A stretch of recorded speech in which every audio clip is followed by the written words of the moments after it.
Selamat sore, semua baik. Puji Tuhan, kami berada sebagaimana ada karena kemurahan Tuhan. Saya lebih dulu mau mengucapkan banyak terima kasih, terlebih kepada Pak Daniel dan yang sudah meluaskan Lebon dan saya untuk mengambil bahagian bersama dengan saudara untuk 2 hari ini. Saya hati penuh ya melihat saudara-saudara menyerahkan diri untuk diolah, untuk dibentuk oleh firman Allah dan roh Allah, dan saya yakin bahwa hari-hari depanmu adalah hari yang paling baik. Hari yang paling baik. Saya percaya bahwa dengan segala hal yang dihadapi di bumi sekarang ini, kita masih belum melihat yang dahsyat. Kami belum melihat pekerjaan Tuhan yang begitu luar biasa yang Tuhan janjikan, di mana Dia akan tuangkan Roh Kudus pada akhir zaman dan menggenapkan semua perjanjiannya. Setiap bahasa, setiap suku, setiap negara akan dijamah oleh Tuhan. Waktu kena COVID, sebenarnya ada banyak keluhan ya. Saya dengar hamba-hamba Tuhan, wah ini sudah mendekati akhir, ini seperti dunia tertutup. Saya berkata jangan khawatir, Allah tidak gugup dengan COVID. Amin. Allah tidak garuk kepala, bagaimana saya akan menjangkau bangsa-bangsa dan suku-suku. Itu tidak ada masalah buat Allah. Dan saya yakin bahwa hari-hari yang akan datang, saudara akan mulai melihat kegerakan dan tuaian yang belum pernah dunia ini mengenal. Oleh sebab itu, doa saya, Tuhan izinkan saya hidup cukup lama untuk menyaksikan itu terjadi. Bagi yang muda, sedikit cemburu saya sebab saudara akan ada kesempatan ya untuk melihat pekerjaan Tuhan dengan luar biasa. Dan saya percaya ini baru permulaannya. Kami mulaikan tadi malam sebenarnya satu pokok yang besar sekali, dan saya tidak mungkin bahan yang saudara pegang hanya ada 4 bahagian dari pelayanan materi yang saya siapkan untuk Nehemia. Sebenarnya untuk Nehemia ada 6 pokok yang diangkat untuk kita belajar dari kitab Nehemia, dan itu hanya beberapa pasal pertama. Kami melihat di dalam Nehemia bahwa Allah telah memanggil seorang yang sebenarnya bukan yang kita arti sebagai hamba Tuhan. Dia pegawai negeri. Dia seorang yang diangkat dan dia seorang yang berani juga. Sebab sebentar kita akan melihat dia rela mati untuk kemukakan bebannya. Dan dia juga kita akan melihat di bahagian kedua dari pelayanan malam ini, dia ada namanya sendiri, Nehemia, menggambarkan Roh Kudus. Jadi saya tidak akan sampai bicara mengenai keluarga, berperang untuk keluargamu. Juga ada pelajaran mengenai bagaimana Nehemia mengajar bagaimana berperang secara rohani. Ya, berperang dengan kuasa-kuasa kegelapan, itu juga ada dalam Nehemia. Juga dalam Nehemia terdapat ada 10 gerbang yang harus dipulihkan. Setiap gerbang itu mempunyai arti. Dan masing-masing mempunyai pelajaran yang perlu dipulihkan kembali di dalam rumah Tuhan. Itu pun saya tidak mengajar ya, sebab akan makan terlalu banyak waktu. Tetapi di dalam 2 malam ini yang saya mulai tadi malam, saudara mau mengerti bahwa Esra dan Nehemia telah bekerja seolah-olah gandengan tangan. untuk memulihkan Yerusalem dan untuk memulihkan Ka'bah Allah yang ada di Yerusalem. Yang mendahului Nehemia adalah Esra.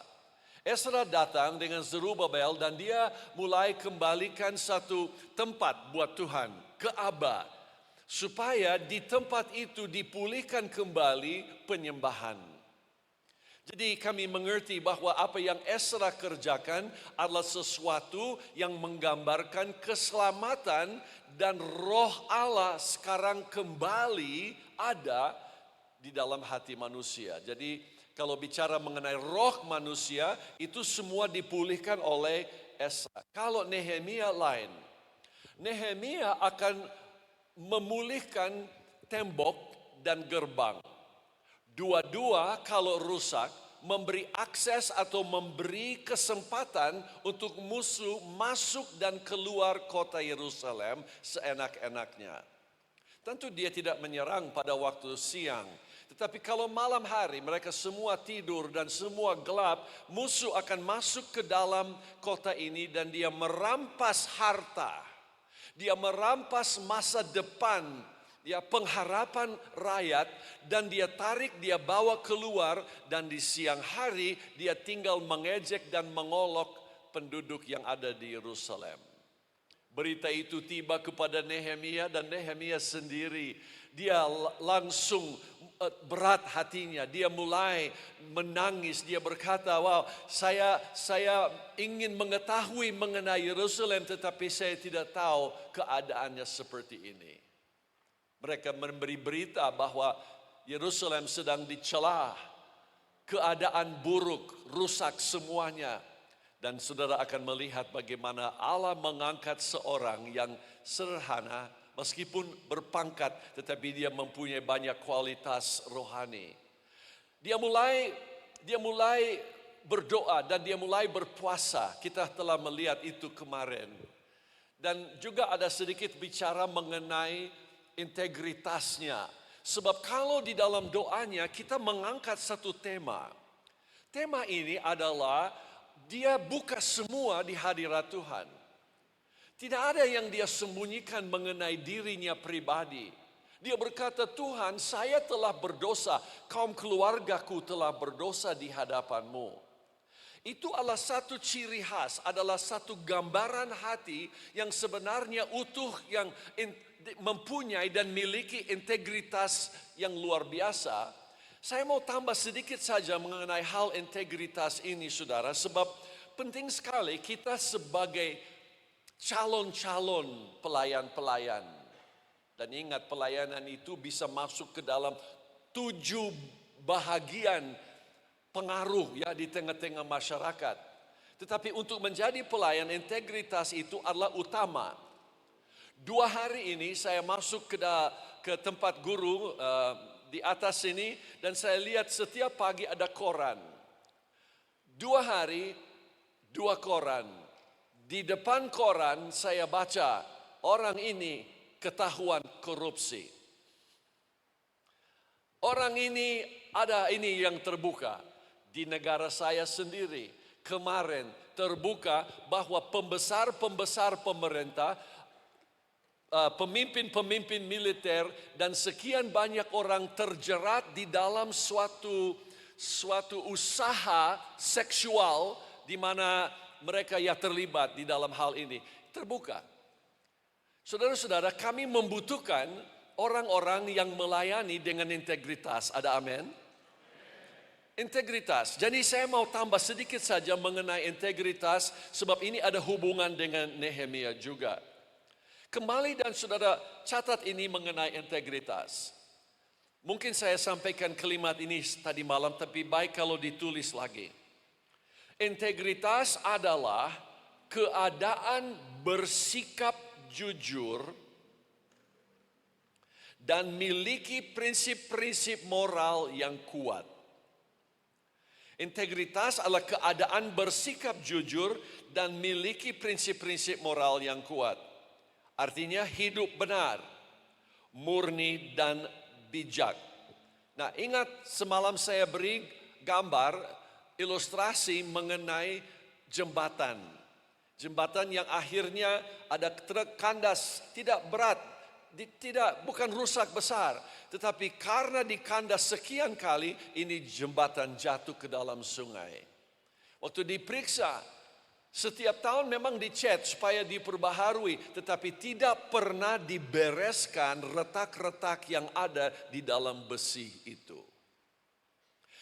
Kalau masuk dalam pelayanan apapun, kalau kurang integritas, satu kali kelak akan nyata. Jamin. Saya bisa janji kepada saudara, Allah tidak akan mengizinkan kita terus-menerus melayani dengan celah-celah dan hati yang tidak terbuka di hadiratnya. Umpama saudara mengundang Yesus ke dalam rumah hatimu, kemanakah dia boleh pergi? Kemanakah dia diizinkan periksa dan menikmati rumah hati saudara? Pertanyaan itu. Oh, Yesus silakan masuk dalam ruangan tamu. Sebab ruangan tamu kan selalu beres, dibersihkan, pel lantai, semua bantal-bantal di sofa sudah diatur sebaik-baiknya. Berarti kita tidak ada sesuatu yang mau disembunyikan. Di situ juga ada lemari kaca dengan segala piring-piring yang dibeli yang mahal. Sebab itu yang mengindahkan ruangan tamu kami. Oh, Yesus silakan masuk dari sini, masuk ke dalam ruangan dapur misalnya, dan lihat segala perlengkapan-perlengkapan untuk masak. Oh, Tuhan, kami sediakan yang terbaik bagi Tuhan. Oh, Tuhan boleh masuk ke kamar kami.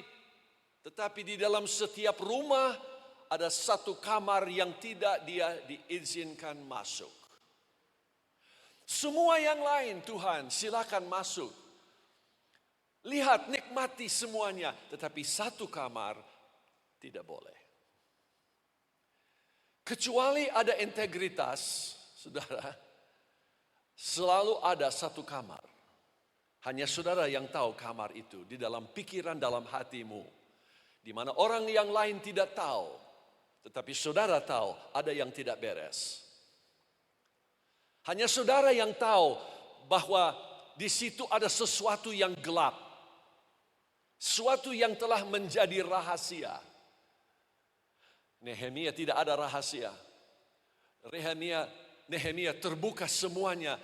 Sampai saat dia akan berhadapan dengan raja, dia rela mati untuk hal ini. Dia tahu bahwa Tuhan, dosaku nyata di hadiratmu. Saya bertanya kepada semua siswa dan siswi yang ada tahun ini, adakah ruangan dalam hatimu di mana Tuhan tidak bisa menginjak? Di mana dia tidak bisa masuk dan melihat? Sebab integritas adalah sesuatu yang kita harus kuasai dan mengerti sepenuhnya. Kata karakter datang dari dua kata yang lain. Karakter atau integritas datang dari dua kata. Kata yang pertama adalah pengukir. Pengukir. Pengukir. Pengukir baik ahli pengukir maupun bahan yang diukir. Jadi karakter itu kita bisa lihat di dalam Kejadian pasal 1 ayat 26. Kejadian 1 ayat 26. Baiklah kita menjadikan atau membentuk manusia menurut gambar dan rupa kita. Menurut gambar dan rupa kita. Jadi kita melihat kalau gambar ilustrasi si pengukir, dia bisa menghadapi sepotong kayu misalnya, dan dia mengukir dan dia membuat itu rupa sama dengan dirinya sendiri. Itu datang asal dari kata yang kita dapat hari ini, karakter. Itu menunjukkan integritas. Tetapi kalau seandainya saya tidak ada logam uang, tapi kalau ada logam uang, saya bisa pegang logam itu dan menunjuk kepada saudara bahwa logam ini juga berbicara mengenai karakter. Mengapa? Coba perhatikan. Ibrani 1 ayat 2 sampai 3, catat saja. Di sana kita mengerti bahwa Yesus adalah gambar wujud Allah dan dia memiliki karakter Bapa. Karena apa? Dia mencerminkan Bapaknya yang sempurna. Tidak ada kesalahan dalam Yesus. Tidak ada kelemahan di dalam dia. Karena apa? Sebagaimana Bapa di sorga, dia sekarang menjadi gambar yang jelas dari Bapaknya. Itu bisa dilihat di dalam sebuah logam uang yang dicetak. Sebab apa? Setiap logam, kalau ini benda sudah dicairkan, dimasukkan di dalam pres, itu logam dijadikan, ini keluar, setiap logam itu keluar sempurna dan persis seperti yang aslinya. Sudah bisa ikuti, bisa mengerti? Semua keluar sama. Tetapi melalui proses kehidupan, logam itu bisa mengalami perubahan. Sehingga bahasa Inggris kita katakan, it has lost its mint value. Artinya, dia telah kehilangan nilai atau harga cetakan. Mengapa? Sebab misalnya, waktu saya kecil, saya masih main-main dengan logam, ya, di Indonesia tidak ada ya yang dicetak lagi semua kertas.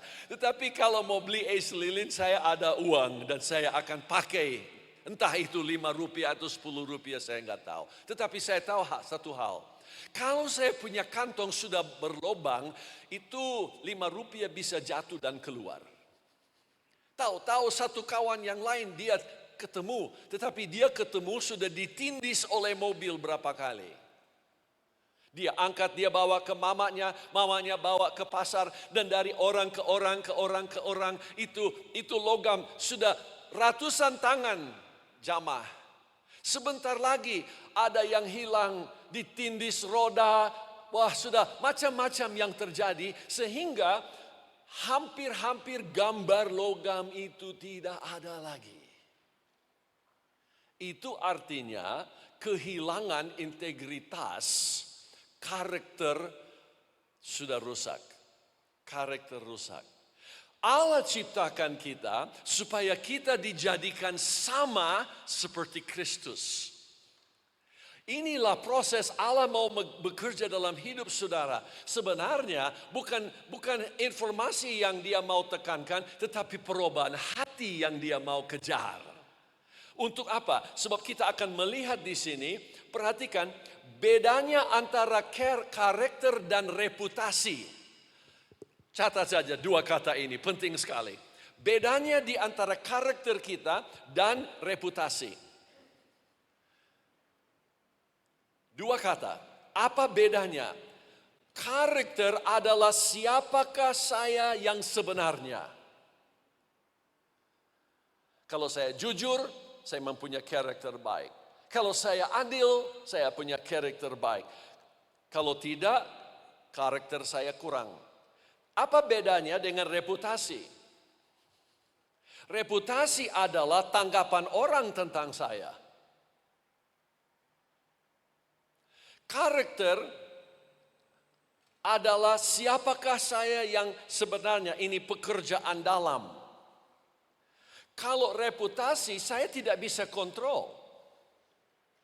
Itu apa yang kata orang tentang saya. Kalau dia bohong mengenai saya tidak bisa kontrol reputasi.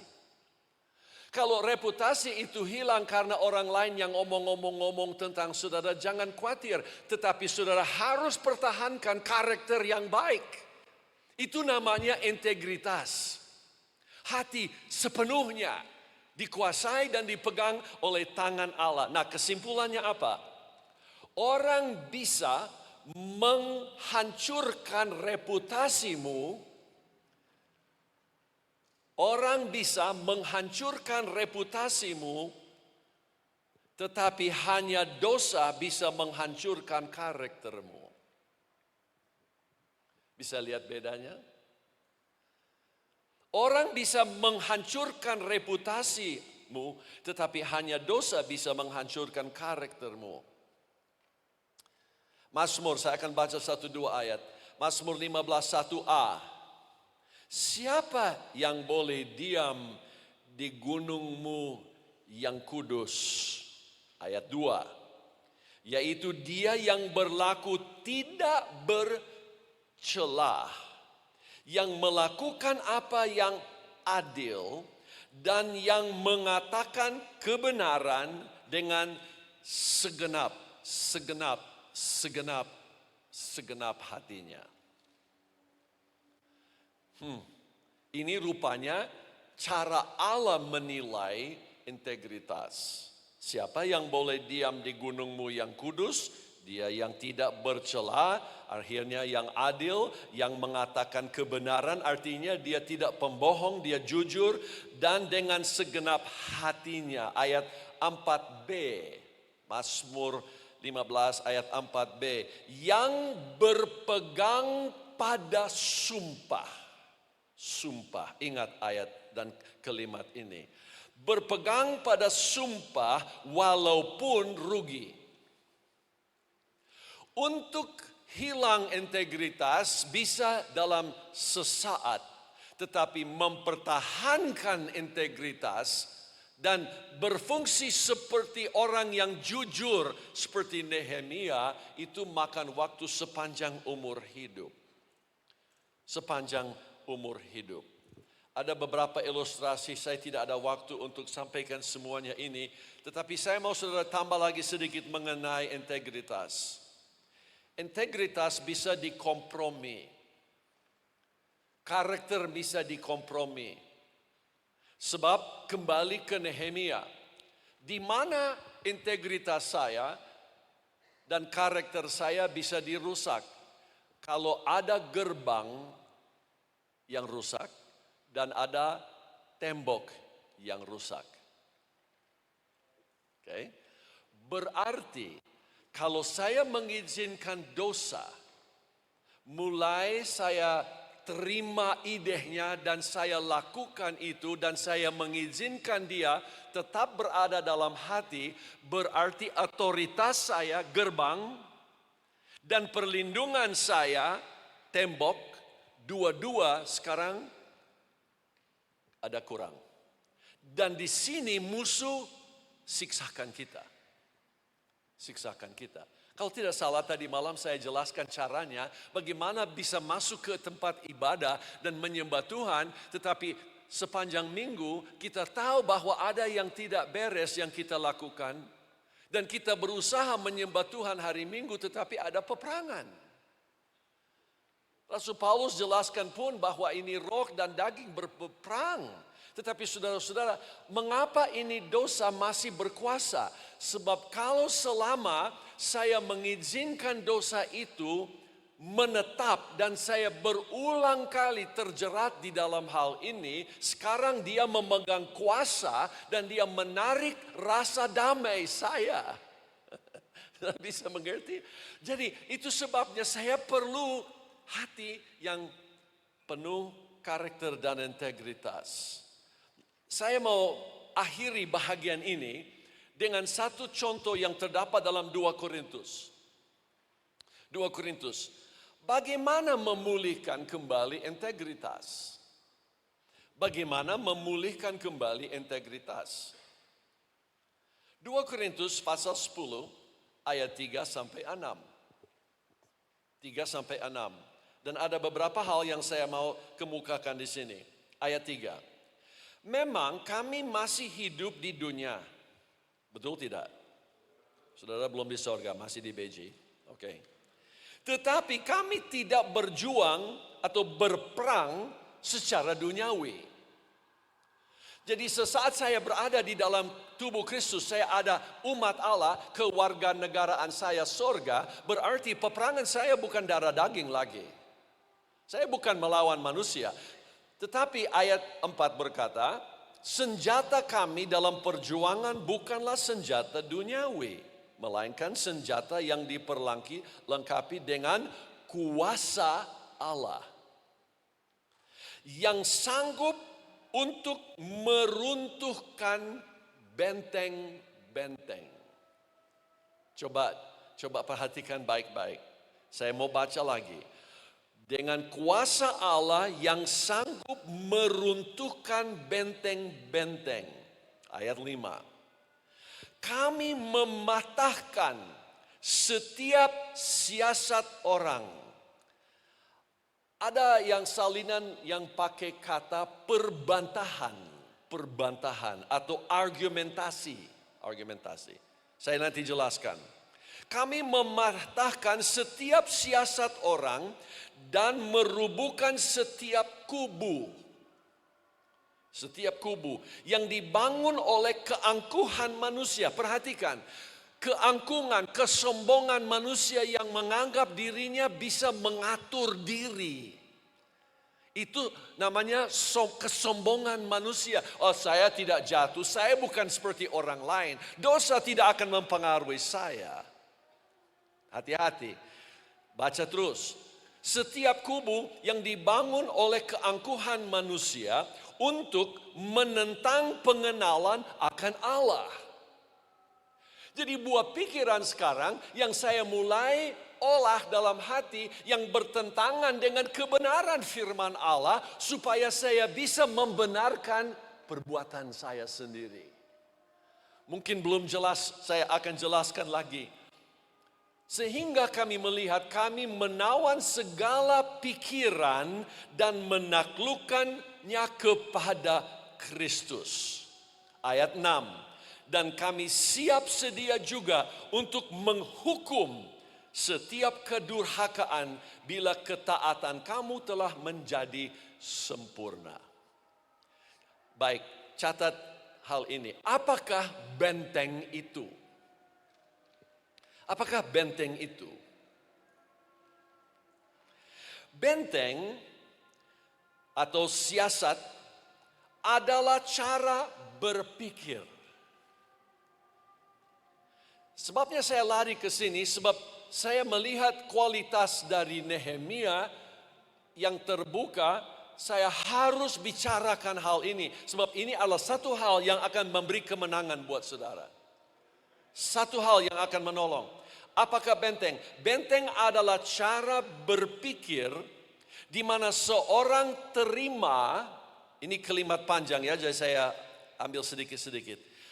Benteng adalah cara berpikir di mana seorang terima sebagai kebiasaan sesuatu yang sebenarnya bertentangan dengan firman Allah. Ya. Sekali lagi, supaya semua dapat. Benteng adalah cara berpikiran atau berpikir atau perdebatan. Ya, perdebatan juga boleh dipakai di sini. Di mana seorang terima sebagai kebiasaan sesuatu yang sebenarnya bertentangan dengan firman Allah. Mungkin ada yang berkata, Om, apa kami tidak langsung tahu? Ya. Kalau kita lakukan sesuatu yang tidak benar, saudara secara otak mengerti bahwa itu tidak benar, ya. Tetapi saudara mulai timbulkan argumentasi, dan argumentasi itu menjadi kubu yang saudara dirikan. Itu seperti tembok yang saudara dirikan untuk mendamaikan pikiranmu. Nanti saya jelaskan. Berikut boleh catat ini. Benteng adalah kubu. Kubu di dalam arti aslinya adalah satu pagar kayu lapis dengan tanah. Waktu itu zaman-zaman dulu ya. Tapi kubu atau tembok, benteng adalah kubu atau tembok yang didirikan dalam pikiran kita oleh keangkuhan dan perlawanan akan pengenalan akan Allah. Sekali lagi, benteng adalah kubu atau tembok yang didirikan dalam pikiran kita oleh keangkuhan dan perlawanan akan pengenalan akan Allah. Nah, bagaimana benteng ini didirikan? Bagaimana benteng ini didirikan? A. Mulai dengan perbantahan antara kebenaran firman Allah dan pengalaman kita sehari-hari. Saya tidak ahli di lukis, jadi jangan ketawa kalau ini kelihatan agak jelek. Tapi kalau seandainya kita melihat kepala seorang, ya, ini luar biasa. Saya memang ahli, pokoknya senyumlah. Bagaimana dosa mulai bekerja dalam hati dan pikiran seorang? Itu mulai dengan satu ide. Iblis tidak ada jalan untuk langsung berperang di rohmu. Dia tidak bisa. Itu sudah ditebus dan sudah dikuasai oleh hadirat Allah. Tetapi di mana iblis mulai bekerja? 5 panca indera. Antaranya dalam kaum pria yang bahaya sekali matanya. Perasaan. Menyentuh hal-hal yang melalui panca indera. Jadi iblis mengerti kalau dia bisa goda melalui sesuatu pikiran, tetapi kalau saudara telah terima Yesus, bukankah seluruh pikiranmu sekarang dikuasai oleh Tuhan? Seharusnya kan? Pikirkan perkara-perkara yang ada di atas. Jangan berpikir mengenai hal-hal yang merusak keadaan jiwa saudara. Itu kami sudah tahu. Tetapi ini masalahnya. Ada peperangan. Iblis masukkan godaan-godaannya. Biar umur 40, 50, 6 tahun. Saudara-saudara tidak jadi masalah. Semua bisa alami di mana iblis mau berusaha mengurangi integritas kita. Sebab kalau seluruh pikiran saya dikuasai oleh Tuhan, berarti saya sama sekali hidup dengan integritas. Tetapi bagaimana benteng atau kubu didirikan? Ingat, kubu itu adalah perdebatan. Adalah argumentasi. Oh, baik. Jadi Allah berkata, kiranya engkau hanya pikirkan perkara-perkara yang suci. Oke, baik. Yang benar, oke, baik. Tetapi kalau sekarang mata, saya pakai ilustrasi sebab gampang digunakan. Sekarang kalau kita berhadapan dengan gambar yang tidak wajar atau pornography. Sebenarnya kata pornography dari kata asli Yunani adalah, kata akarnya adalah pelacur. Saudara, saya baru pelajari hal ini dan saya sampaikan di Amerika. Jadi kalau kita mulai melihat hal-hal yang tidak benar dan kita tertarik oleh hal itu, sekarang apa perasaan hati? Berat. Sebab Roh Kudus yang ada di dalam kita, dia mulai menegur dan dia mulai berkata, hey, ini tidak baik. Ada siren, ada seperti polisi. Jangan, pertahankan kesucian. Tetapi kalau saudara dan saya tidak mengizinkan Roh Allah itu menang, kita sekarang mempunyai masalah. Sebab apa? Sebab kalau sebahagian dari pikiran kita sekarang dikuasai atau dipengaruhi oleh misalnya porno atau tidak jujur atau pokoknya ada kebencian, macam-macam lah. Dosa manusia. Sekarang kalau kita ibadah tidak ada rasa aman. Tidak ada. Oh ya, sebentar bisa angkat tangan rasa lepas, tetapi kembali itu sebabnya banyak orang percaya jatuh bangun. Hari Minggu bertobat. Hari Selasa sudah mundur lagi. Sebab ada peperangan. Jadi kalau ada peperangan di dalam otak ini, bagaimana kita damaikan pikiran kita? Dengar baik-baik. Kita bangunkan tembok. Tembok itu adalah kubu argumentasi sebabnya kita bisa pertahankan yang di sini dan pertahankan yang di sini. Sudah bisa mengerti? Coba saya kasih beberapa contoh. Yang pertama, pengalaman kita, kalau di sebelah satu kita tidak mengampuni seorang misalnya, tidak mengampuni. Apa kata firman Allah? Kalau orang telah berbuat jahat kepada kita, kita harus berbuat apa? Ini bukan barangkali, saudara. Kalau saudara belum bisa bereskan ini, tidak ada guna belajar Alkitab lagi. Firman Allah berkata, kita harus mengampuni.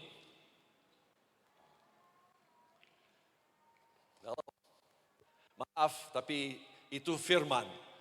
Yesus berkata, kecuali kita bisa mengampuni, pengampunan Allah tidak bisa mengalir terus dan menjadi pengalaman kita.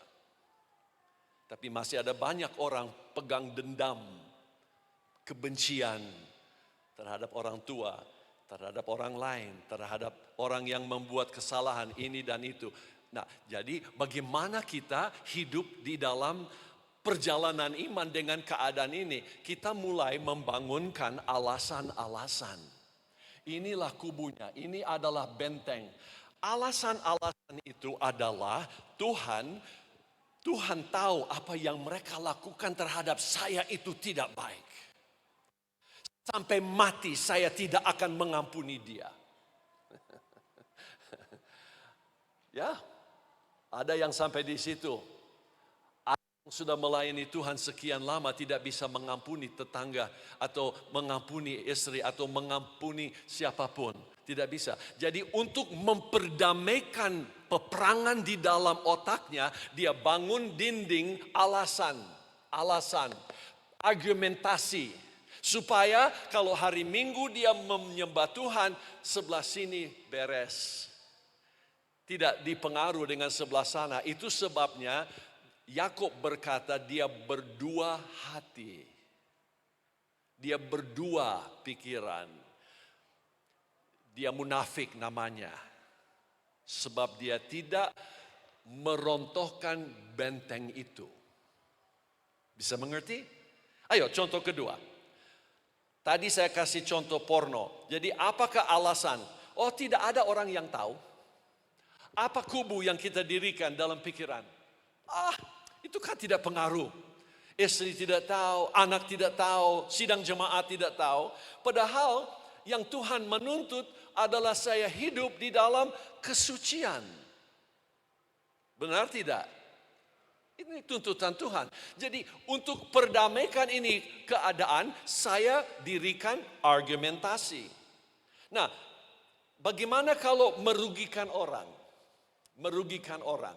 Saudara ada di dalam bisnis, saudara yang mempunyai usaha, ya, dan daripada kasih yang sebenarnya saudara merugikan mereka sebab saudara mempunyai argumentasi. Oh, saya hanya merugikan kalau dia kaya. Sebab dia banyak uang. Jadi saya bisa curi dari yang kaya supaya saya bisa kasih kepada yang miskin. Aduh, minta ampun. Ini kan adalah argumentasi yang tidak benar. Jadi apa jawaban Rasul Paulus? Kita baca sekali lagi. Dia berkata ayat 5, kami mematahkan setiap siasat orang. Setiap perdebatan ini, setiap argumentasi, dan kami merubuhkan setiap kubu. Setiap kubu yang dibangun oleh keangkuhan manusia. Mengapa ini tembok, ini kubu ini didirikan di dalam pikiran kita? Sebab kita sombong. Kita pikir kita lebih jago. Saya bisa hidup di dunia dan saya bisa hidup di dalam atmosfer sorga. Bodoh sekali. Sebab Allah tidak bisa ditipu. Betul tidak? Allah tidak bisa ditipu. Berarti sekarang kita melihat hasilnya adalah mendua hati. Yakub 1 ayat 8. Yakub 1 ayat 8. Jadi bagaimana rontohkan ini tembok? Satu adalah melalui doa. Dan kedua, kebenaran. Lari ke kebenaran firman Allah.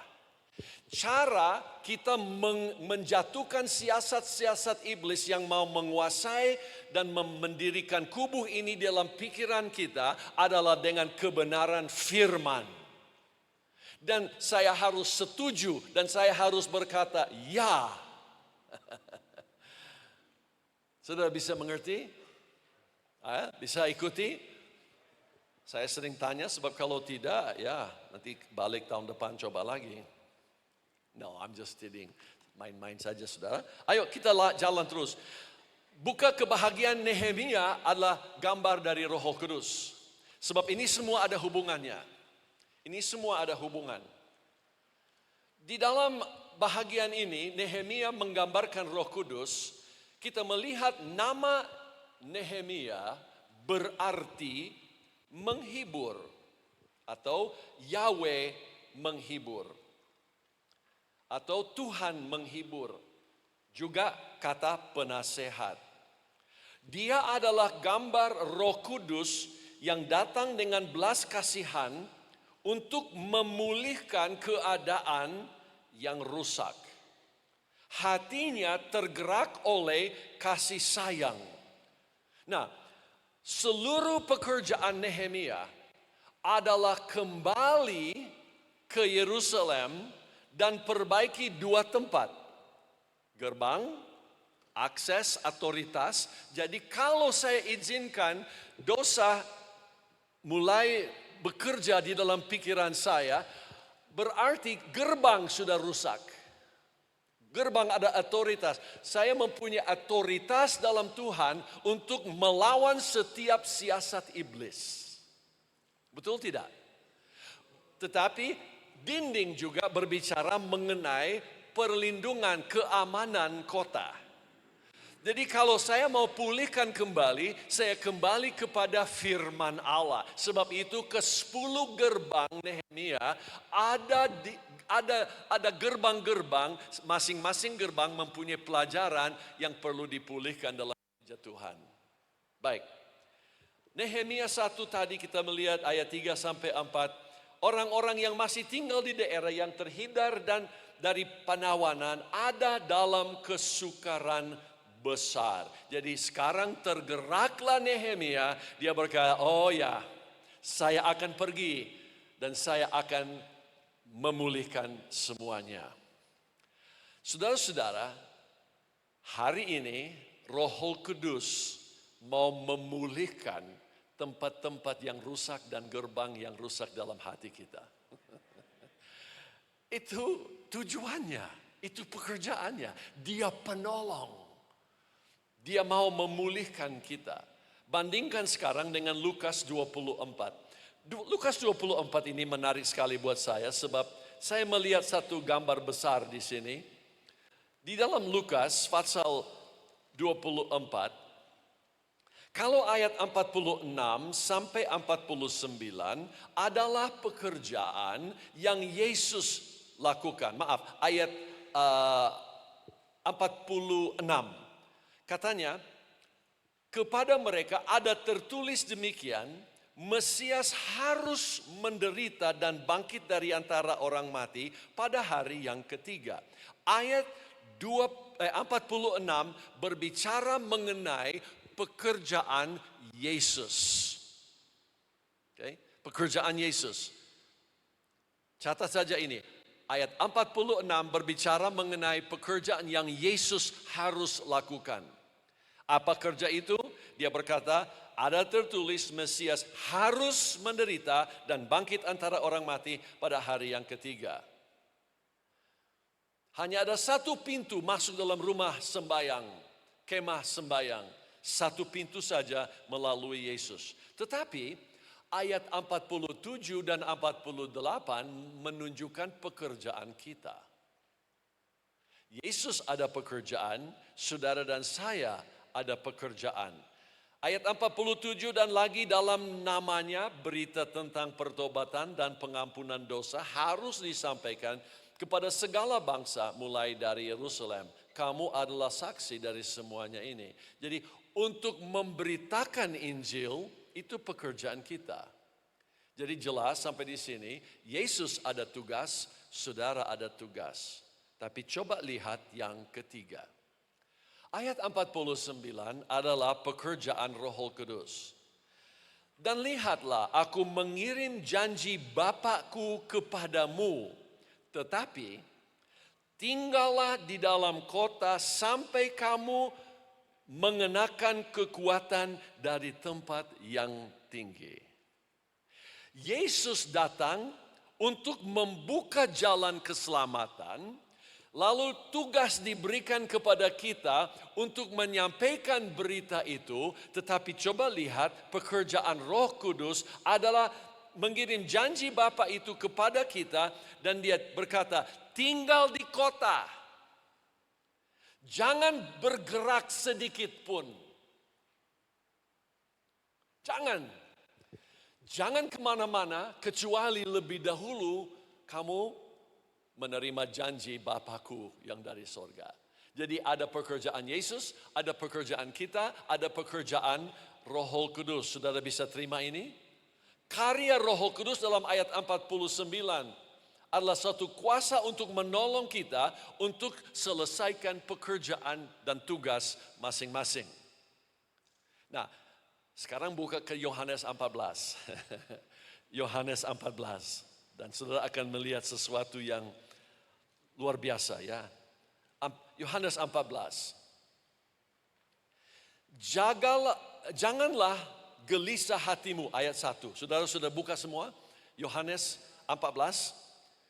Janganlah gelisah hatimu, percayalah kepada Allah, percayalah juga kepadaku. Ayat 2. Di rumah Bapakku banyak tempat tinggal, jika tidak demikian, tentu aku mengatakan kepadamu, sebab aku pergi, lingkari, aku pergi, aku pergi, aku pergi.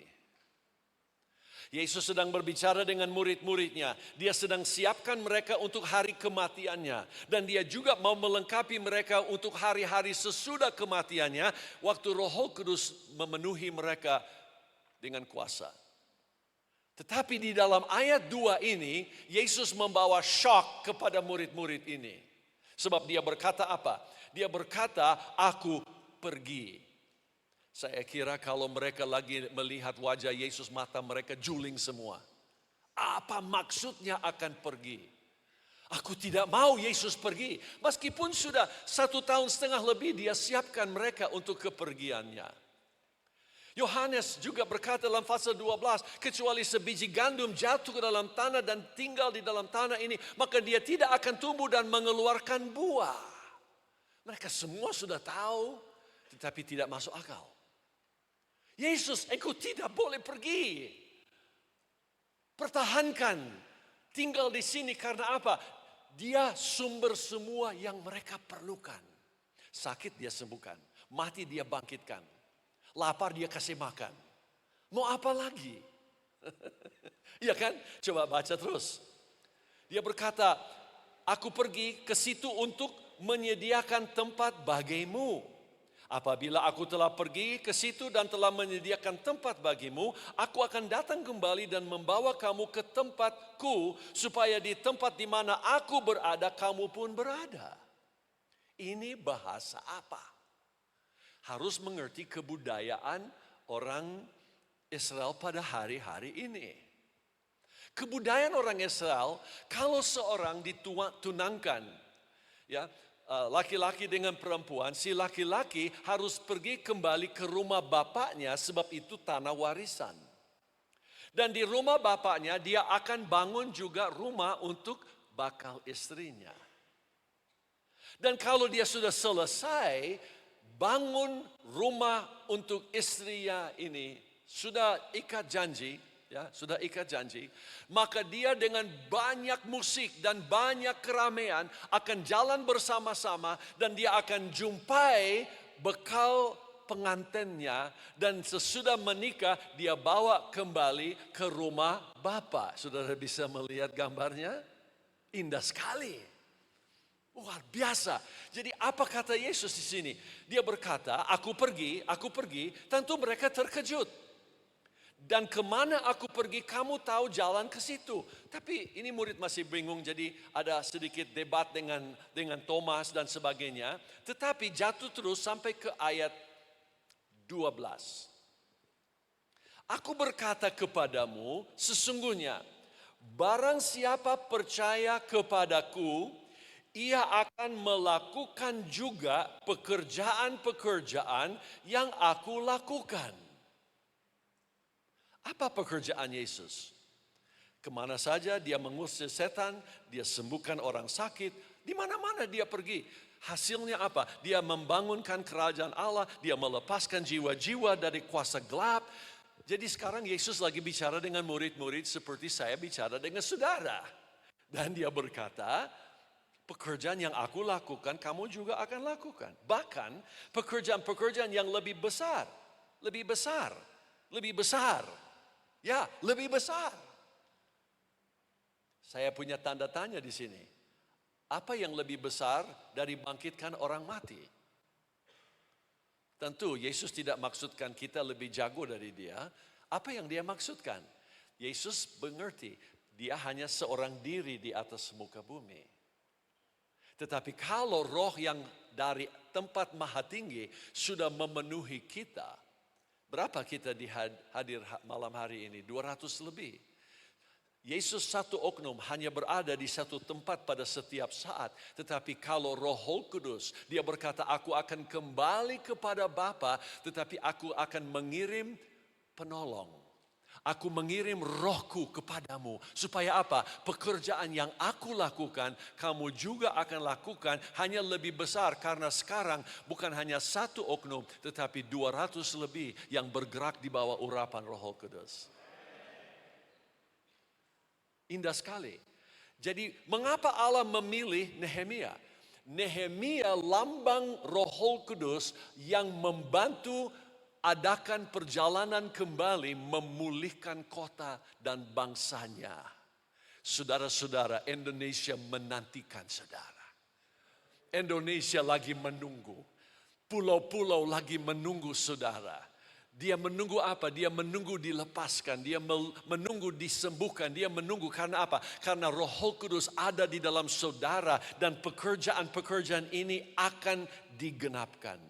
Ayat 14, jika kamu minta sesuatu kepadaku dalam namaku, aku akan melakukannya. Berarti dia kasih cek untuk diisi saja apa yang saudara mau minta darinya.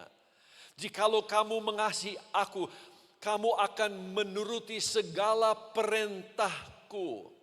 Aku akan minta kepada Bapa dan Ia akan memberikan kepadamu seorang penolong. Siapa dia? Siapa penolong? Roh Kudus. Supaya Ia menyertai kamu selama-lamanya. Wow. Tetapi kamu mengenal dia, ayat 17b, sebab ia menyertai kamu dan dia akan diam. Dia akan diam. Dia akan diam di dalam hatimu. Kekasih-kekasih malam hari ini, saya tidak ada perkataan yang secukupnya untuk api itu menyala dalam hatimu. Itu harus datang dari dia. Itu harus lahir di dalam bentuk api yang menyala di dalam hatimu. Sebab akan ada saat di mana ada seorang bapak rohani akan mendekati saudara. Dan seperti Paulus kepada Timotius, dia berkata, hey, jangan tinggalkan api itu begitu saja. Biarlah api itu nyala kembali, Tim. Dan kita akan kunci sebentar dengan hal ini, tapi saya mau sampaikan lagi beberapa hal mengenai Nehemia ini. Kita perhatikan bahwa sekarang ada Yohanes 12. Yang saya baru baca Yohanes 14. Saya mau tinggalkan ini juga supaya saudara bisa pelajari sebentar. Di dalam Yohanes 12, sebelum Yesus meninggal dan dia disalibkan, ada satu saat orang Yunani itu bukan dari bangsa Yahudi, bukan dari Israel. Bukan anak-anak perjanjian yang disebut kandang domba Yesus. Yesus berkata ada kandang lain, tapi ini orang Israel adalah anak pilihan Allah, ya. Jadi di sini ada orang Yunani datang, kita angkat dengan ayat 20. Di antara mereka yang berangkat untuk beribadah pada hari raya itu terdapat beberapa orang Yunani. Orang-orang itu pergi kepada Filipus.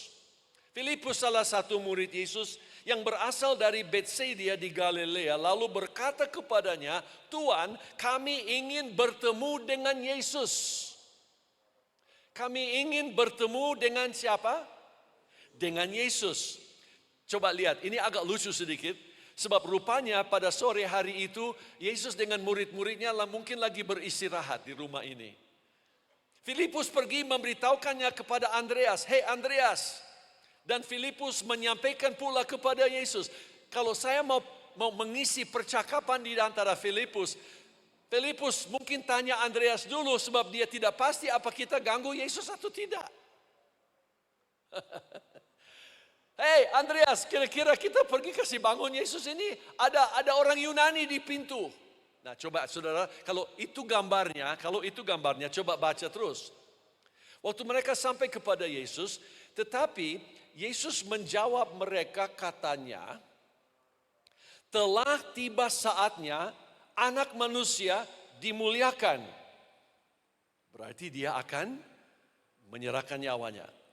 Aku berkata kepadamu, sesungguhnya jikalau biji gandum tidak jatuh ke dalam tanah dan mati, ia tetap satu biji saja. Tetapi jika ia mati, ia akan menghasilkan banyak buah. Barang siapa mencintai nyawanya, ia akan kehilangan nyawanya. Tetapi barang siapa yang tidak mencintai nyawanya, di dunia ini akan memeliharanya untuk hidup yang kekal. Barang siapa melayani aku, ia harus mengikut aku, dan kemana aku berada, di situ pelayanku akan berada. Barang siapa melayani aku, ia akan dihormati Bapa. Aneh sekali gambar ini, aneh. Om, apa anehnya? Coba catat beberapa hal. Respon Yesus bagaimana? Bagaimana Yesus hadapi tamu orang Yunani di pintu depan? Nomor satu, dia tidak melayani pintu. Dia tidak melayani pintu. Kedua, dia tidak jawab langsung. Dia hanya mulai bicara mengenai petani. Ya kan? Pokok Yesus bicarakan mengenai biji gandum. Kedua, itu dua. Ketiga, kita melihat dalam hal Yesus, dia sudah melakukan semua yang bisa dilakukan dalam kemanusiaannya. Mungkin saudara dan saya dalam kebudayaan Indonesia kita berkata, wah ini tidak hormat untuk tamu, kita tidak ke pintu untuk menjamu mereka dan mengundang mereka masuk. Tetapi Yesus sudah tahu, dia sudah begitu dekat ke salib, dia sudah dekat, dia sudah beritakan kemana-mana kabar Injil yang dia sampaikan. Dia sudah lepaskan orang yang dirasuk setan. Dia sudah tenangkan laut pun. Dan segala macam pekerjaan. Tetapi apa yang dia bisa buat secara manusiawi sudah selesai. Itu sebabnya dia tidak jawab pintu. Dan dia tidak memberi kesempatan untuk orang Yunani ini. Dia dalam lain kata berkata, kecuali biji gandum jatuh ke dalam tanah dulu, baru akan ada buah. Jadi maksud Yesus, sesudah ia mati, baru nanti akan ada Roh Kudus datang yang membasahi tanah. Dan semua benih orang Yunani, orang kafir, sampai saudara dan saya semua bisa diselamatkan. Jadi kita melihat ada pekerjaannya sebelum salib, tetapi Roh Kudus mengambil alih sesudah salib. Roh Kudus. Saudara-saudara, ini kesimpulannya. Sebelum ada api, sebelum ada roh bekerja, harus ada kematian dulu. Harus ada kematian. Yesus tidak layani orang Yunani hari itu sebab dia belum mati. Dia belum serahkan nyawanya. Dan saya berkata kepada saudara hari ini, saya berkata kepada semua siswa-siswi, sebelum ada hasil dan ledakan Roh Kudus di dalam hati dan hidupmu, sebelum itu terjadi, harus ada kematian lebih dulu. Ada sesuatu yang harus mati di dalam saudara. Cita-citamu, segala hal-hal yang saudara anggap penting di dalam hidup ini, harus ada saat di mana semua itu diletakkan di atas satu mezbah korban.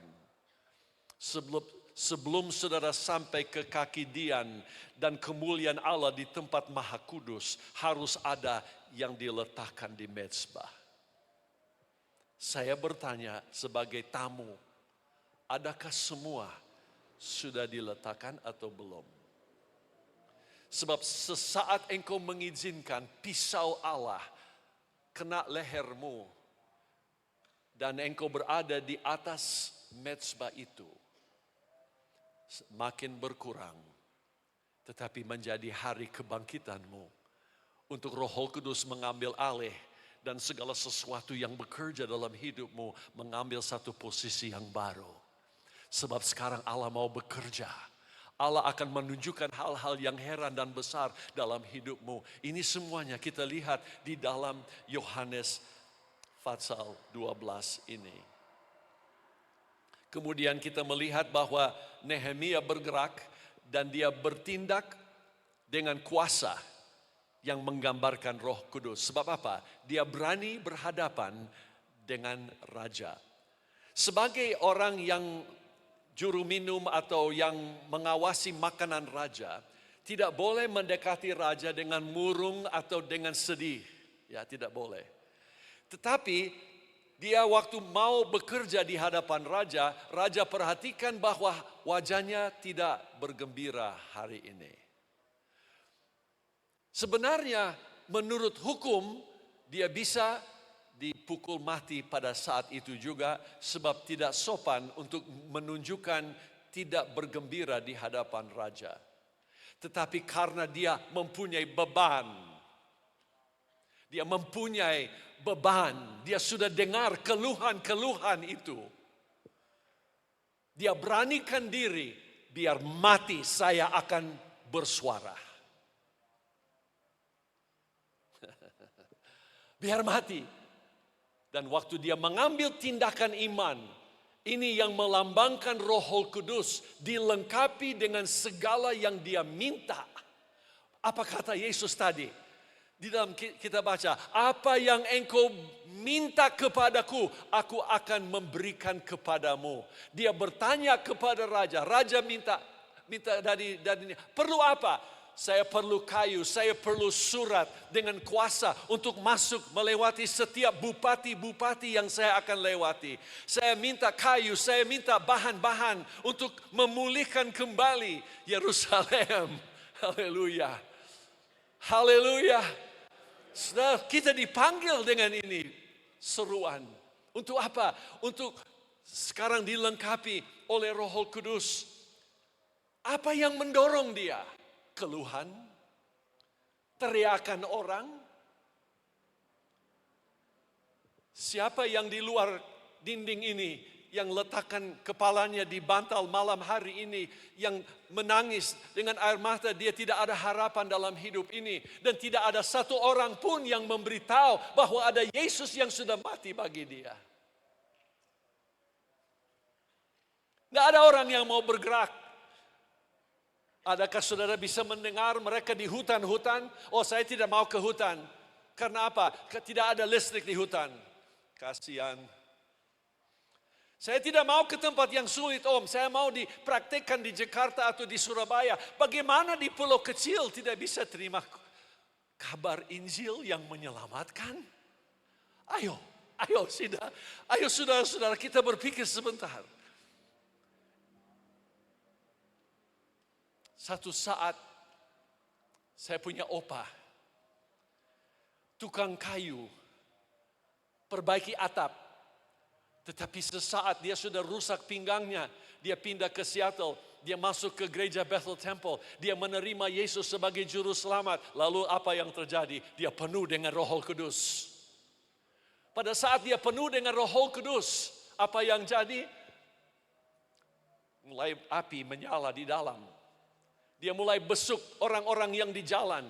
Orang pemabuk, dia saksi mengenai kasih Kristus satu persatu. Dia bawa masuk ke dalam gereja. Setiap kaum muda dalam gereja dia ajak, kalau sudah datang ke altar, mari saya ajak kita berdoa sama-sama. Dia memimpin sekian banyak orang untuk mengenal Tuhan. Padahal dia hanya tukang kayu. Dan bukan hanya tukang kayu, karena operasi di pinggangnya, dia pincang. Sampai meninggal. Tuhan tidak pernah sembuhkan pinggangnya. Seperti Yakub. Tetapi saudara, apa yang jadi dengan bapak ini? Dia begitu menangkan jiwa sehingga satu hari gembalanya, Om Offler itu, dia perhatikan di dalam oma dan opa ini api menyala. Dia berkata, Mabel, ini hari Minggu pagi ibadah. Mabel dan Morgan berdiri. Mereka berdiri. Hari ini saya lantik kamu jadi hamba Tuhan. Itu caranya dulu saudara-saudara. Sebab mereka sudah ikut kelas-kelas Alkitab sepanjang tahun ya. Hari ini saya lantik. Tahun depan mereka datang ke Indonesia. Mereka datang dan kunjungi orang tua saya di Minahasa. Saya waktu itu baru sembuh dari malaria tropika. Tersebar di mana-mana kesembuhan yang saya alami. Tapi saya masih anak umur 4 tahun. Opa tergerak. Dia kasih tahu sama bapak saya, Don, kita akan adakan kampanye di lapangan bola di hadapan gereja pusat di Langoan. Saya punya bapak sedikit konservatif. Dia berkata, Pak, jangan di situ dulu. Dalam gereja, kalau gereja sudah full, kita bikin bangsal. Sesudah bangsal full, baru kita over ke sana. Opa bilang tidak. Sebab sekali sudah disentuh oleh roh, tidak ada lagi perasaan takut. Tidak ada lagi ragu-ragu. Nehemia berani sekali. Saudara tahu apa yang jadi? Dia ambil mobil tua dan dia taruh corong di atas. Dia keliling desa-desa sekeliling Langoan dan dia umumkan pada tanggal sekian akan ada kampanye kesembuhan. Padahal dia belum berdoa buat orang-orang sakit. Tetapi Allah sudah bersuara ke hatinya, dia akan pakai. Jadi waktu hari pertama, saya masih ada fotonya sampai hari ini. Itu lapangan penuh dengan orang. Opa tidak bisa lama berdiri. Sebab pinggangnya, khotbahnya pendek-pendek. Tetapi dia berkata kepada semua yang hadir, letakkan tangan di mana engkau sakit dan kita akan doa massal. Doa massal. Dan kalau saudara sudah sembuh, datang ke depan dan saksikan. Waktu malam pertama, dia berkata, siapa yang sembuh datang bersaksi, 1 menit rasanya seperti setengah jam. Tidak ada orang bergerak. Tidak ada orang bergerak. Tetapi 1 menit. Sesudah itu kelihatan ada ibu dengan anak kecil jalan sampai ke mimbar depan. Dan kalau sudah naik di atas panggung itu, maka ibu saya interview ibu ini. Dia berkata, waktu saya dihantar ke ibadah ini di dalam kampanye ini, saya datang sama sekali buta. Saya diantar oleh cucu saya, tetapi puji Tuhan hari ini saya bisa melihat lagi. Itu mujizat pertama. Dan seperti bendungan air yang pecah, banjir mujizat-mujizat. Roh-roh setan, jimat-jimat dibakar. Saudara-saudara, itu jadi karena apa? Bukan karena opa saya istimewa. Dia tukang atap yang sederhana. Tetapi dia percaya bahwa panggilan Allah itu disertai kehadiran Roh Kudus. Tidak ada yang mustahil. Tidak ada yang mustahil. Saya sudah lewat waktu jauh, maaf. Tapi saya mengajak kita berdiri. Ayo, pemusik boleh datang. Tolong yang main keyboard, cepat-cepat. Saya mau akhiri dengan satu doa. Saudara-saudara, Nehemia ini, masih ada waktu. Masih ada, puji Tuhan. Haleluya. Kita langsungkan. Sebab saya mau sampaikan satu hal yang lain. Dan saya ajak saudara, catat saja beberapa hal ini. Dan siap saja, silakan datang. Saudara mari, datang saja. Sudah mulai main. Ya, main saja. Apa yang di hati. Pokoknya, kurasakan kehadiranmu Tuhan, itu kita akan nyanyikan. 2 Timotius, coba buka ke 2 Timotius 1. 2 Timotius 1, ayat 6 dan 7. Saudara bisa terima? Amin.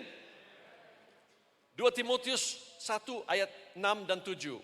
Karena itulah, ku peringatan engkau, ya ini kepada Timotius, untuk mengobarkan.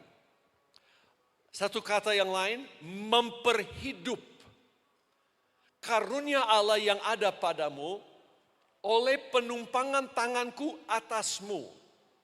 Sebab Allah memberikan kepada kita bukan roh ketakutan, melainkan roh yang membangkitkan kekuatan, kasih, dan ketertiban. Bagaimana ini berkaitan dengan Nehemia? Nehemia mempunyai hati dan pikiran yang fokus kepada keperluan bangsanya, negaranya, kotanya. Saudara-saudara, di sini kita melihat pekerjaan roh. Pekerjaan roh membangkitkan kekuatan, kasih, tetapi juga kata ketertiban. Kata tertiban ini adalah pikiran sehat, dapat menahan diri. Itu namanya integritas. Jadi, Paulus berdoa buat Timotius dan dia berkata, hangatkan kembali, kobarkan kembali, memperhidup karunia Allah yang ada padamu. Saya tanya kepada saudara, berapa banyak di antara saudara sudah menerima Roh Kudus? Dengan kenyataan Allah memberikan lidah baru bagi saudara supaya mulai berfungsi dengan satu sungai yang mengalir dari hatimu dan kuasa itu mulai timbul dan nyata di dalam hatimu. Dan mungkin ada yang belum menerima kepenuhan dari Roh Kudus. Saya berkata dengan kata sama dengan Yesus, jangan kemana-mana, jangan berbuat apa-apa kecuali engkau penuh dengan Roh Kudus dari tempat maha tinggi. Musuh besar seorang pelayan adalah kelesuhan. Musuh besar seorang pelayan adalah kelesuhan. Apakah kelesuhan itu? Kelesuhan adalah tanpa perasaan. Tanpa perasaan. Suam. Hilang semangat. Kalau mau ayat menyokong Amos 6 ayat 1. Musuh besar kita adalah kelesuhan, tanpa perasaan, suam, hilang semangat. Amos 6:1 berkata, celaka atas orang-orang yang merasa aman atau rasa lega atau rasa enak di Sion. Atas orang-orang yang merasa tenteram di Gunung Samaria, berharap pada dan bernaunga saja di Gunung Samaria. Saudara-saudara, ini ciri khas orang yang suam, orang yang sudah lesu. Mengapa tidak ada semangat dalam penyembahan? Kekurangan Roh Kudus. Kekurangan Roh Kudus. Mengapa tidak ada satu suara yang nyaring kalau ada yang memimpin di dalam doa? Perlu Roh Kudus. Saya tidak akan tinggal diam. Saya akan mengangkat suara. Kalau ada yang memimpin dalam doa, saya akan amenkan, saya akan percaya, saya akan berkata, jadikan itu menurut kehendakmu dalam hidup saya juga. Karena apa? Kalau api menyala, saudara tidak bisa tinggal diam. Harus ada peledakan di dalam hati saudara dan saya. Apakah penyebab-penyebab kelesuhan? Apa yang menyebabkan kelesuhan? 1, tidak miliki visi lewat diri sendiri. Tidak miliki visi lewat diri sendiri. Kecuali saudara bisa mendengar jeritan rakyat yang terhilang, saudara tidak mempunyai visi. Kecuali saudara tidak dibeban oleh dosa negara dan keadaan masyarakat, saudara sulit sekali membangkitkan semangat. Penyebab kelesuhan kedua yaitu mencari kesetujuan manusia daripada Allah. Mencari kesetujuan manusia daripada Allah. Ketiga, membiarkan yang berharga jadi biasa. Yang saya pegang di tangan sini adalah yang paling berharga. Firman Allah. Tanpa ini saya kosong. Tanpa ini saya tidak ada berita. Tetapi dengan ini seluruh sorga ada di pihak saya. Amin. Amin, amin, amin. Berikut nomor 4. Apa yang membuat kita lesu? Perasaan tersinggung yang tidak diselesaikan. Heran, Roh Kudus bawa kita terus kepada pokok itu.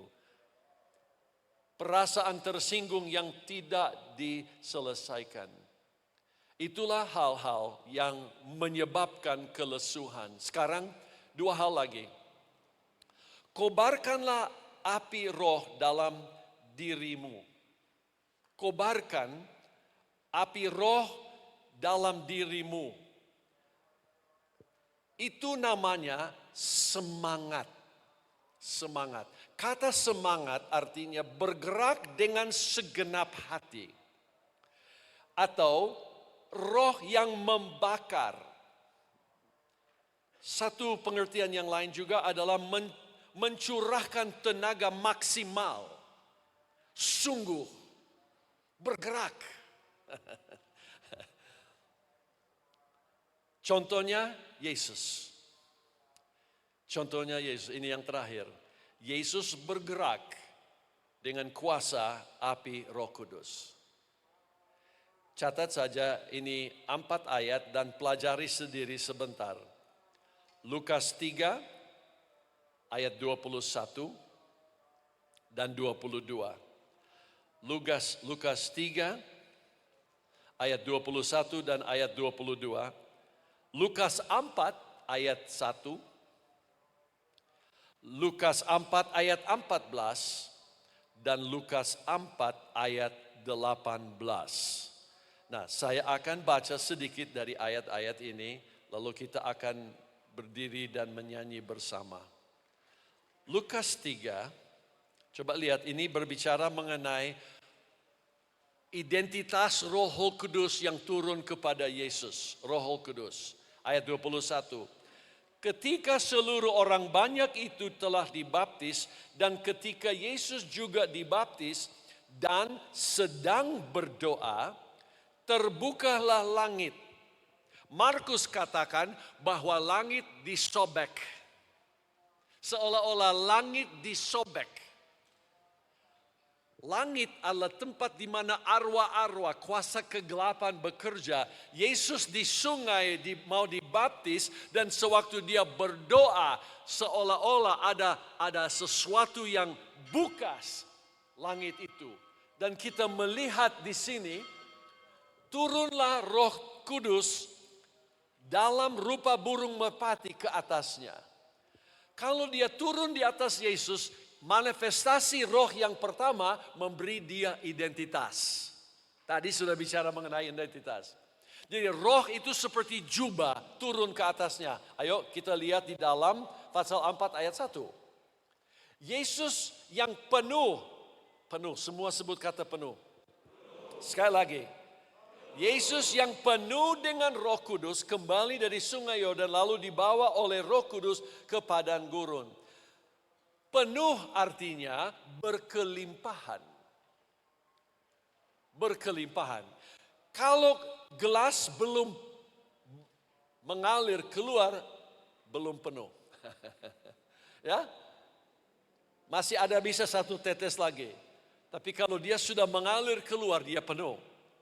Jadi manifestasi roh itu mengalir dari Yesus, dia penuh. Kemudian kita melihat lagi di dalam pasal sama ayat 14. Dalam kuasa. Kuasa ini adalah kata dunamis, yaitu berbicara mengenai kesanggupan, tenaga roh. Kembali Yesus ke Galilea. Lalu ayat 18, Roh Tuhan ada padaku oleh sebab ia telah mengurapi. Kata mengurapi adalah menggosok dengan minyak. Ataupun gambar minyak dituangkan untuk tugas. Samuel ambil tanduk berisi minyak dan tuangkan atas kepala Daud. Jadi 4 manifestasi roh ini berada dalam Yesus sebelum dia mulai bergerak dan mengadakan mujizat-mujizat. Berarti saudara dan saya semua membutuhkan roh. Kami perlu seperti Nehemia, ya, seperti Nehemia. Kita perlu Roh Kudus, saudara. Saudara haus, saudara rindu Roh Kudus. Dia senang sekali mau menjumpai kita, mau memenuhi kita. Kita angkat sebuah nyanyian dan saya ajak semua berdiri. Kurasakan kasih-Mu Tuhan. Kurasakan kasih-Mu. Saudara, mungkin ada yang bisa bantu saya mulaikan. Kurasakan kuasa-Mu, kurasakan kasih kuasa Roh Kudus. Kurasakan kehadiran-Mu Tuhan.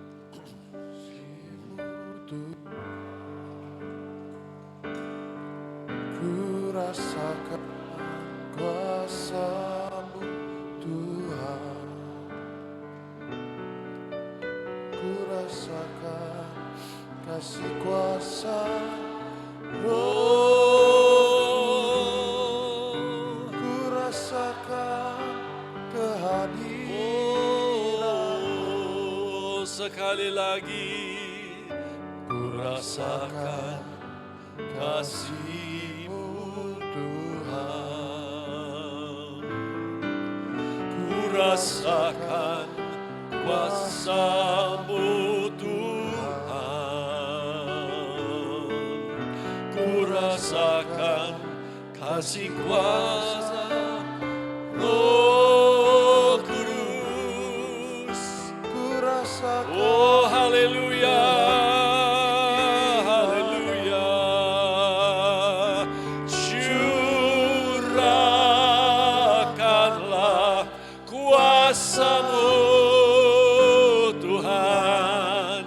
Mujizat terjadi di tempat ini.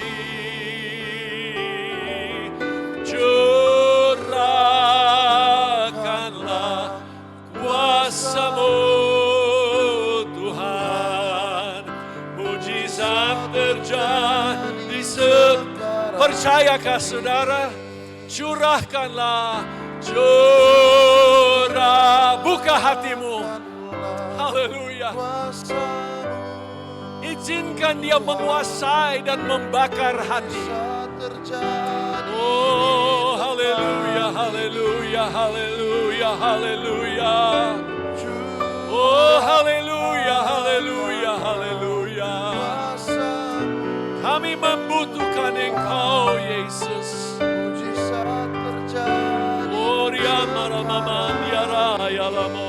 Yang belum pernah Roh Kudus, maaf sebelum kita menyanyi lagi, yang belum penuh Roh Kudus, saya mengajak datang saja berdiri. Siswi sebelah sini, siswa sebelah sini, dengan secepatnya, jangan lama-lama. Kita menantikan Dia datang. Dia sudah siap, Dia mau menjamah, Dia mau penuhi hati saudara, Dia mau memperlengkapi. Tanpa Dia tidak ada daya, tidak ada kuasa. Buang waktu tanpa Roh Kudus. Oh haleluya, haleluya, haleluya. Terima Roh Kudus. Oh semua doakan kawan-kawan kita di depan. Oh haleluya, curahkanlah kuasa-Mu.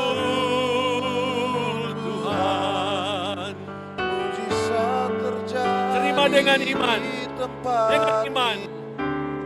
dengan iman, terima. Haleluya. Dari dalam Yesus, karabababa shika mama ya lama. Oh haleluya. Kuasanya sama, dulu, sekarang dan selama-lamanya. Oh, haleluya, haleluya, haleluya, haleluya. Ialah mama Mariandara Basipo. Izinkan dia membakar hati. Dari dalam batinmu mengalir sungai.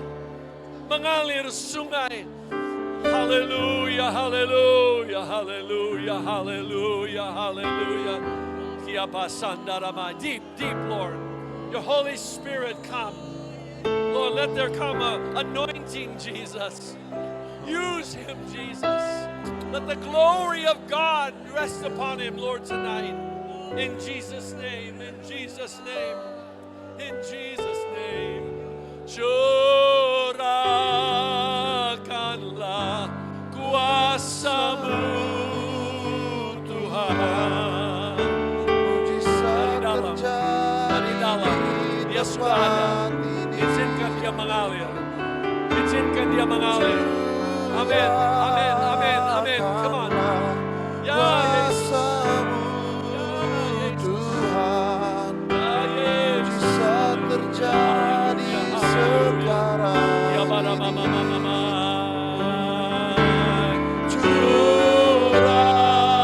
Curahkanlah kuasa-Mu, Tuhan. Haleluya, haleluya, haleluya. Terjadi di Kuasa-Mu, tempat Yesus. ini. Kuasa-Mu, Yesus. Dalam nama Yesus. Terima. Curahkanlah Oh, haleluya, haleluya, haleluya, haleluya. mujizat terjadi sekarang. Roh Kudus, Roh Kudus hadir. Oh, Ria Mashandara, tidak ada yang mustahil bagi Engkau. Mujizat Dalam nama terjadi Yesus, di dalam nama tempat Yesus. ini. Terima, terima, terima jamahan Tuhan. Terima kuasanya. Oh, haleluya, haleluya. Mujizat Ya terjadi Rama Mama, ya Rama, sekarang. ya Na, ya Rama, Shika, Rata, Rama, Mama, ya Rama. Oh, haleluya, haleluya, haleluya, haleluya. Mujizat terjadi di tempat ini. Tidak ada yang mustahil. Dari dalam batin mengalir, mengalir sungai. Jesus in your name. Mujizat terjadi sekarang ini. Curahkanlah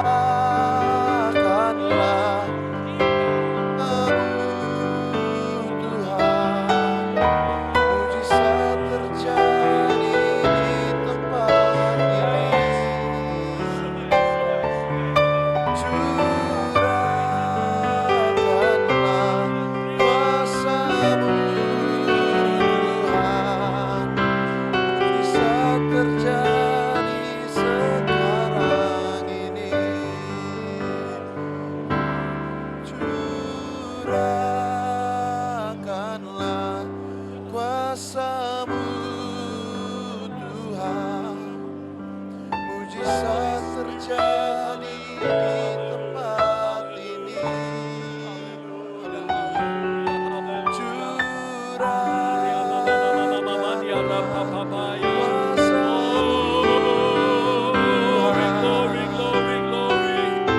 Terjadi sekarang. Glory, glory.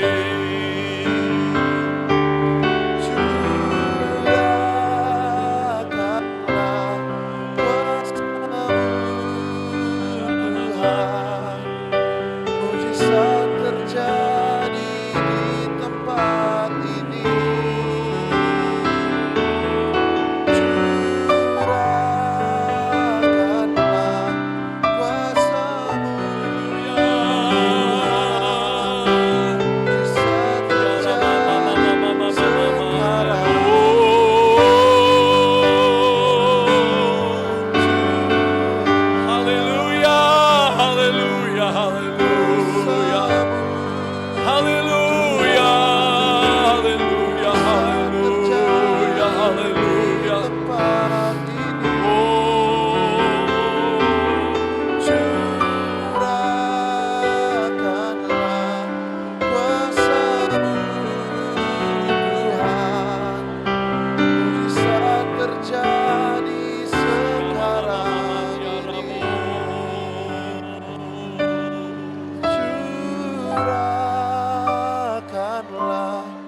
kuasa-Mu Tuhan. Mujizat terjadi di tempat ini.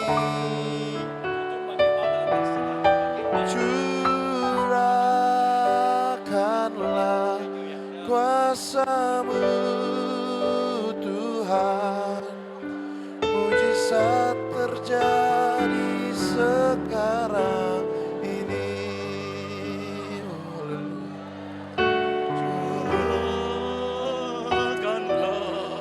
kuasa-Mu Tuhan.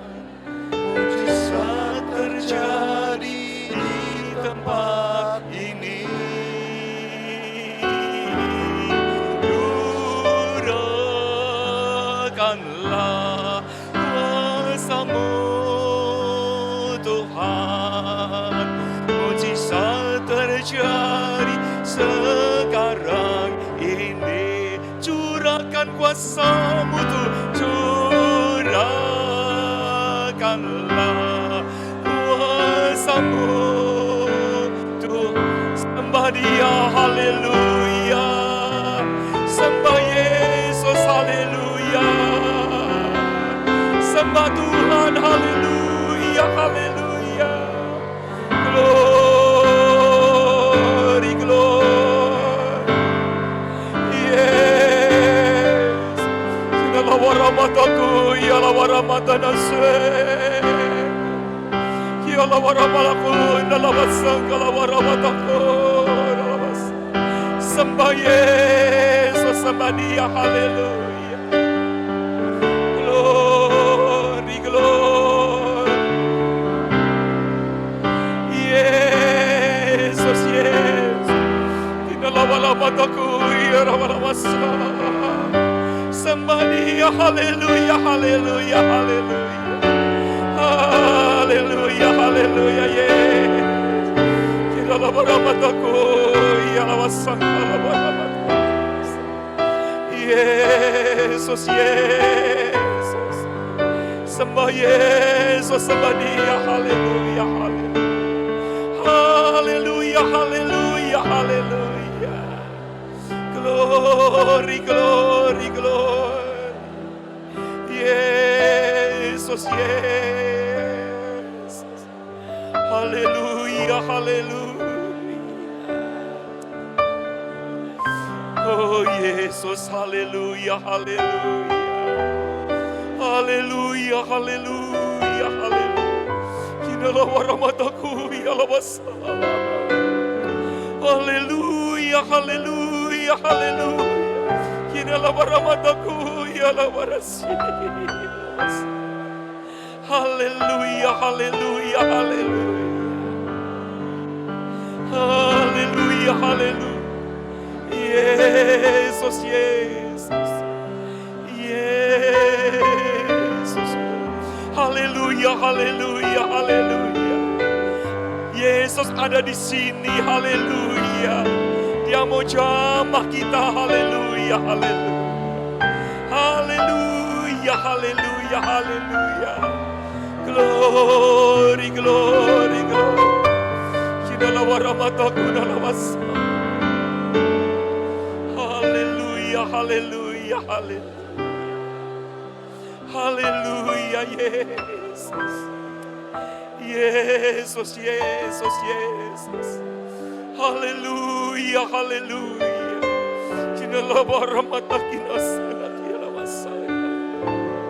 Haleluya, haleluya, haleluya. Glory, haleluya, Yesus. Haleluya, haleluya. Ku rasakan kasih-Mu Tuhan. Ku rasakan kuasa-Mu Tuhan. Ku rasakan kasih kuasa Roh Kudus. Ku rasakan kehadiran-Mu. curahkanlah kuasa-Mu Tuhan. Mujizat terjadi di tempat ini. Curah.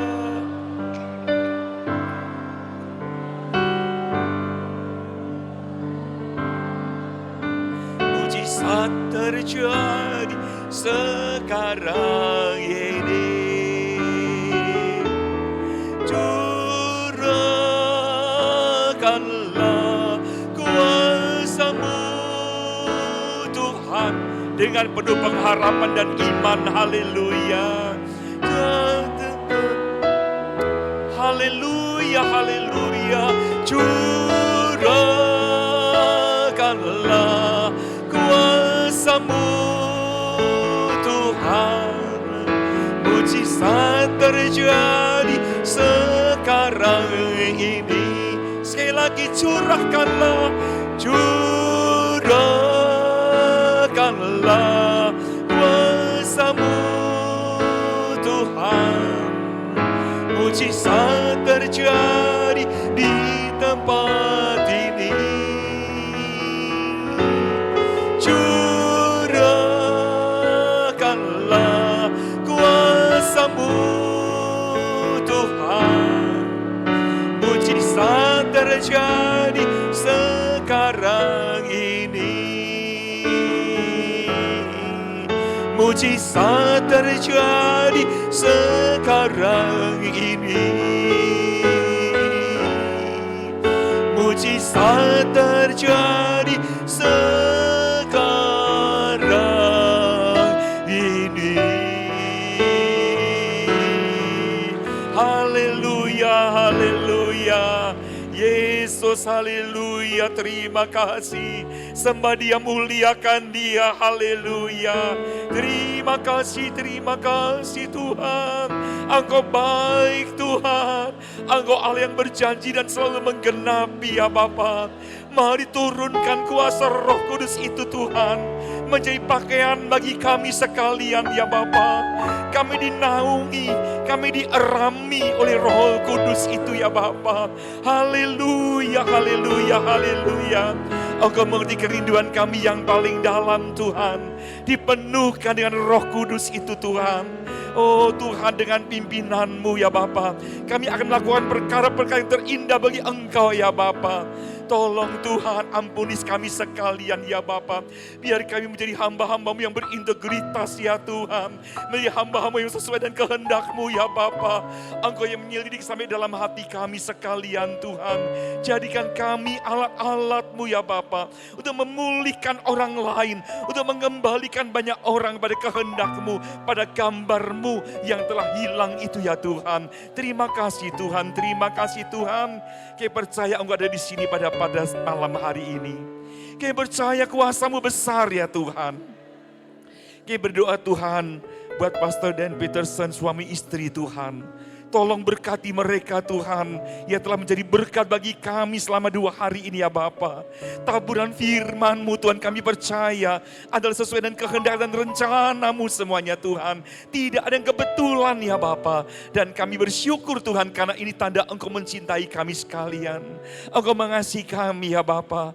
Dan kami percaya Tuhan, apa yang ditaburkan Tuhan tidak sia-sia. Dan kami pun akan menaburkan bagi orang lain juga ya Bapa. Nah, kerajaan-Mu makin dilebarkan ya Tuhan. Terima kasih Tuhan, terima kasih Tuhan. Kami percaya hamba-hamba Tuhan yang datang bersama dengan kami pun diberkati. Dan Engkau pakai semua hamba-hamba-Mu Tuhan untuk melayani di gereja masing-masing dengan urapan yang baru. Oh, dengan hati yang baru Tuhan, semangat yang baru untuk membawa banyak orang datang kepada Tuhan Yesus saja. Terima kasih buat malam yang diberkati ini Tuhan, yang telah kami akhiri dalam satu nama, Tuhan Yesus Kristus. Semua yang percaya mengasihi Tuhan, mari katakan bersama-sama, amin. Puji Tuhan. Ya, silakan kembali ke tempat masing-masing. Puji Tuhan. Ya, silakan duduk dulu saudara. Ya, baik. Sebelum kita tinggalkan tempat ini, ya, jadi